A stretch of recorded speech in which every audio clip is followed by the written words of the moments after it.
আমার ছেলেকে ঘুম থেকে ডেকে দেওয়ার দায়িত্ব শুধু আমার থাকে। তারপরে দেখো এইভাবে রোজ সকালবেলা নিজের মতো করে বন্ধুর সঙ্গে গল্প করে তারপর বিছানা ছাড়ে।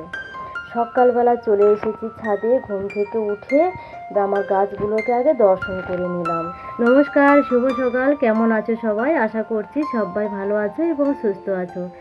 আরও একটি নতুন ভিডিওতে সবাইকে জানাই আমার চ্যানেলে স্বাগত। তোমাদের ভালোবাসায় আমার পরিবার খুব ভালো আছে। আমার নিচের বাগানে এই ফুল গাছগুলো লাগিয়েছি না, তার মধ্যে দেখো একটা গাছে দু রকম চিনে গাঁদা ফুটেছে। কী করে এটা হলো আমি জানি না। তো দেখো পূর্ণ ফুটে গেছে ফুলটা, তবুও দু কালারে হয়ে আছে। যাই হোক, নিচে এসে গেছি আমি। নিচে রান্নাঘর আজ ক্লিন করব। ক্লিন মানে ডিপ ক্লিন করব না, ওই একটু জায়গার জিনিস জায়গায় রেখে দেবো আর কি। মানে ঠিকঠাক জায়গা তো আমার রাখা ছিল না সব কিছু জিনিস। এই গ্যাসটা ধরো আমি 1 মাস বাইরে রেখেছিলাম, কারণ গ্যাসে আমার এত ভয় একটা দুর্ঘটনা ঘটে যাওয়ার পর থেকে। তো যতক্ষণ না হাফ গ্যাস শেষ হচ্ছে ততদিন পর্যন্ত পাইপটাকে সোজাসুজি নিয়ে সিলিন্ডারটা রেখে দেবো। হাফ গ্যাস শেষ হওয়ার পর তারপরে গ্যাসের জায়গায় গ্যাস আমি রেখে দেবো। আর জানো তো আমার ফ্রিজের পেছনে আরও একটা দরজা আছে, আর ওটা তো বেশি ইউজ হয় না, বছরে একবার ইউজ হয়, তাই দরজাটার সামনেই আমি ফ্রিজটা রাখি। আর ডিকি না, ফ্রিজে যে ডিকি থাকে জল পড়ে ওইটা না ভর্তি হয়ে গেছে। আর কি নোংরা হয়েছে জলটা, কি গন্ধ করছে। আর ওটা ঝাঁট ফাঁট দিয়ে পরিষ্কার করে এই নোংরাগুলোকে আমি পুড়িয়ে দেব। সকাল থেকে তেমন কিছু ভারী কাজ আমি রাখিনি, কারণ বিকেলে আমরা এক জায়গায় যাব। তো ভিডিওটি দেখতে থাকো, জানতে পারবে আমরা কোথায় যাব। আর কলে তো জোরে জল এসে গেছে। তো গতকাল যে ড্রামটা আমি ধুয়ে রেখেছিলাম, আজকে সেটা দিয়ে জল ভরে নেব। আমার এই পাইপটা রেখে দিয়ে জল ভরতে দিয়ে আমি ওইদিকে ফ্রিজটা পরিষ্কার করব। এখন তো সবে ঝাঁট দিয়ে এলাম, আজকে পরিষ্কার করে দিয়ে মুছে আর এক সাইডে রেখে দিয়ে আমি এবারে ঘরটাকে মুছে নেব। ওদিকে জল ভর্তি হচ্ছে, আর এসব কাজ করতে করতে না আমার না টাইমটা ওভার হয়ে গেছে। ওই জন্য জল পাবো না, জল মনে হচ্ছে চলে যাবে, তাই ছেলেকে আগে চান করে দিয়েছি। ও গোপালের জলটা ভরে নেবে, ভরে নেওয়ার পর তারপরে জল গেলে কোনো অসুবিধা নেই। কাছাকাছি রাস্তা আমার বেশি কিছু ছিল না, ওই আমি যে চাদরটা রেগুলার ইউজ করি ওই চাদরটা ছিল, আর ফ্রিজের টাওয়ালটা ছিল। ওই দুটো জিনিস ছিল কাছাকাছির, আর কিছু ছিল না। আর ছেলের প্যান্ট জামা তো ছিল, এইগুলো চানের জন্য। স্কুলের টাইম হয়ে গেছে, আমি এখন আর কাজ করলে চলবে না। বিছানাটা পরে আগে গুছবো। আগে ছেলেকে একটু টিফিন বানিয়ে দিয়ে আসি, ও খেতে খেতে আমার বিছানা গুছানো হয়ে যাবে। গাড়ি তো এসে যাবে। লেখা পরীক্ষা তো সব কমপ্লিট হয়ে গেছে, শুধু মৌখিক আছে। আজকে 2টো মৌখিক আছে, তাড়াতাড়ি চলে আসবে। আর ও আস্তে আস্তে আমার সমস্ত কাজ গুছিয়ে রান্নাবান্না কমপ্লিট হয়ে যাবে, আর মা ছেলে এসে খাবে। আগামীকাল তো রবিবার আছে, সব কিছু কাচতে হবে, তাই আমার উপরে বিছানা চাদরগুলো তুলে নতুন বিছানা পেতে দিয়েছি অফ ক্যামেরাতে। অনেক বেলা হয়ে গেছে, আর এইসব নোংরাগুলিগুলো পুড়িয়ে আমি চান করে আগে রান্না করলাম। রান্নায় তেমন কিছু ছিল না, মাছের ঝোল হয়েছিল, ভাত হয়েছিল। ওই খেয়ে মা বেটা তাড়াতাড়ি করে বেরিয়ে পড়লাম আমরা একটু মার্কেটে যাব বলে। আর কালকে তো রবিবার আছে, আর যেতে পারবো না, অনেক কাজও আছে কালকে, তাই আজকে আমাকে যেতে হবে। আর আমাদের এই মার্কেটটা একেবারে কাছে, অটোতে মাত্র 3 মিনিট সময় লাগে। চলুন তাহলে দেখে আসবেন আমার সঙ্গে আমাদের এই ছোট্ট মার্কেটটি কেমন।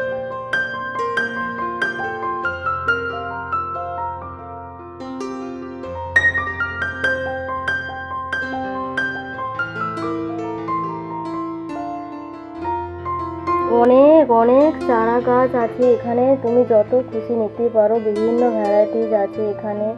আর স্যালেসিয়া, পিটুনিয়া, গাঁদা, চিনে গাঁদা, আর গোলাপগুলো অসম্ভব দেখতে। ইনডোর আউটডোর প্ল্যান্ট সবই আছে এখানে, যা চাও তাই পাবে এখানে, শুধু আসতে হবে। যাই হোক না কেন, আমি খুব ভালো লেগেছে আমার। আমি নতুন চারা নিয়েছি একটা, আর ফুলগুলো দেখে আমি নিলাম, তো ভালোই লাগলো। ছেলেই আমার ভিডিওটা করে দিয়েছিল, আমি তখন করিনি, গাছ দেখায় ব্যস্ত ছিলাম। তো ছেলে এই ভিডিওটা করেছে, খুব ভালো করেছে। যাই হোক, চলুন, এগুলো সব ইনডোর প্ল্যান্টগুলো খুব সুন্দর লেগেছে। ইনডোর প্ল্যান্টগুলো তো খুব দাম বলছে, তাই নিলাম না। কয়েকটা জিনিস কেনাকাটা করে ওখান থেকে বেরিয়ে আমরা সোজা চলে এলাম আমাদের ব্রিজের উপরে। ব্রিজ দেখো, এই যে 58 গেটে ব্রিজ বলে, এই ব্রিজ আমাদের বাড়ি থেকে মাত্র 3 মিনিটের পথে। এই সোজা চলে গেছে, ওই যে এটা রূপনারায়ণ নদী, সোজা যে দেখা যাচ্ছে ওইটা হচ্ছে গঙ্গা নদী।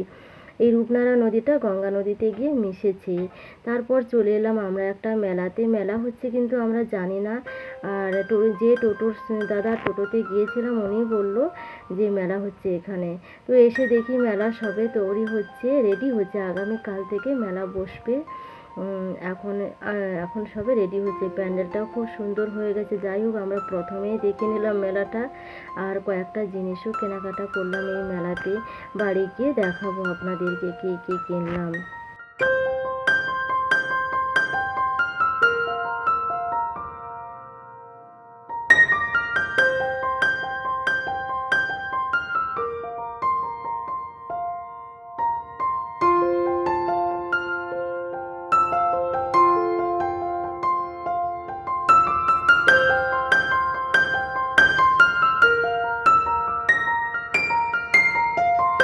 পরীক্ষার আগে থেকে ছেলে বলে আসছে যে আমাকে এই জিনিসটি খাওয়াতে নিয়ে যেতে হবে মার্কেটে। তো পরীক্ষা শেষ মানে নিয়ে যেতেই হবে। ওর পছন্দের খাবার কিনে দিলাম, ও খেলো। খেয়ে দিয়ে বাইরে এসে আরও কয়েকটা জিনিস কেনার ছিল, কিনে আমরা ফুচকা খেয়ে আর কোথাও দাঁড়ানি, সোজা একেবারে বাড়ি চলে এসেছি। এত ঠান্ডা পড়েছে বাইরে, আর ছেলের টুপিটাও আমি নিয়ে যেতে ভুলে গেছি। যাই হোক, বাড়ি চলে এসেছি আমরা, এত ঠান্ডা পড়েছে। সবে ড্রেস ফ্রেস চেঞ্জ করে সন্ধ্যাবাতি দেখিয়ে এসেছি। চলুন এবারে মার্কেট থেকে কি কি নিয়ে এসেছি দেখা যাক। এই ফুল গাছগুলো 5টি নিয়ে এসেছি, ফুলগুলো সুন্দর হলো দেখে আমি নিয়ে এলাম। আর আমি যে ঠাকুরের যত বাসন মাজি তার একটা পাউডার দিয়ে এই বাসনগুলো মাজি, পাউডারটাও ফুরিয়ে গেছিলো, নিয়ে এলাম 100 গ্রাম। আর নিয়ে এসেছি দেখো জিলিপি, আর গরম গরম ভাত ছিল তো ছেলে বলল নেব, তো তাই নিলাম 250 গ্রামই নিয়েছি, বেশি নিইনি, কী করবো, মা ছেলে তো খাবো। আর নিয়েছি 6 পিস টব নিয়েছি প্লাস্টিকের, আর গাছ লাগাবো, আরও তো গাছ নিয়ে আসবো, তাই 6 পিস টব নিয়েছি। আর এইটা মেন অ্যাট্রাকশান, জানো তো, আমি এইটা কিনতে মেন গিয়েছিলাম। আমার যে লাকি বাম্বো গাছটা আছে, তো ওটা তো যে বয়ামটায় আছে তো কাঁচের, ওটা তো খুব বড় হয়ে যাচ্ছে আর ভারীও খুব, তাই অসুবিধা হচ্ছে বলে আমি এই জারটা নিয়ে এসেছি। ওর জন্যই আমি কিন্তু নার্সারিতে গিয়েছিলাম। আর একজন বয়স্ক মানুষ এই ঝাঁকাগুলো বিক্রি করেছিল, বললো দিদি একটা নাও, অন্ধকারের সময় বলছি, মাত্র তো 30 টাকা, তাই নিলাম একটা, জানি ভালো নয় তবু নিলাম। আর মেলা থেকে আমি একটা কানের সেট নিয়েছি, জানো এত সুন্দর লেগেছে, তো একটা নিয়েছি। কেমন হয়েছে বলো? এটা কিন্তু পুরোটা না কাঁচের, জানো যে বলটা আছে নিচের দিক করে, ওটা কাঁচের, এত হালকা কাঁচ, তো বললো ঠুক করলে ভেঙে যাবে বলো, তবু আমার ভালো লেগেছে বলে নিয়েছি, পরবো কিনা জানি না। আর নিয়েছি 5 টাকা দিয়ে এই পাথরগুলো, এই এতগুলো পাথরের দাম মাত্র 5 টাকা নিয়েছি। ওইগুলো ওই যে লাকি বাম্বো গাছটায় যে জারটায় রাখবো, ওই জারের মধ্যে দিয়ে রেখে দেবো।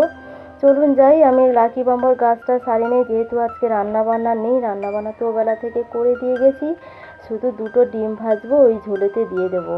তাই এইসব কাজগুলো একটু কমপ্লিট করে রাখি। আর সকালে যে জামা কাপড়গুলো কাচা হবে সেগুলোতে একটু গুছিয়ে রেখে দিতে হবে। খাওয়া দাওয়া কমপ্লিট করে আমি কি কি কাচবো ওইগুলো গুছিয়ে রেখে দিয়ে আর আমরা সোজা ছাদে চলে এলাম। সকালবেলা অফ ক্যামেরায় তো আমি বিছানাটা রেডি করে রেখে দিয়ে গেছিলাম, এখন শুধু ওপরে একটা চাদর পাতবো। যেই চাদরটা পাতা হয় না ওটা কাচবো বলে আমি আলাদাভাবে রেখে দিয়েছি, তাই আর তো কিছু নেই। এই ছোট্ট একটা বিছানার চাদর আমি পেতে নিচ্ছি, যাতে আজকের দিনের জন্য শুতে পারি। চলুন তাহলে আজ আসি, ভিডিওটি এইখানে শেষ করলাম। কেমন হয়েছে ভিডিওটি অবশ্যই কমেন্টে জানিও, আর ভালো লাগলে একটা লাইক করে দিও। আবারও দেখা হবে নতুন কোনো দিনে নতুন একটি ভিডিও নিয়ে। Bye bye.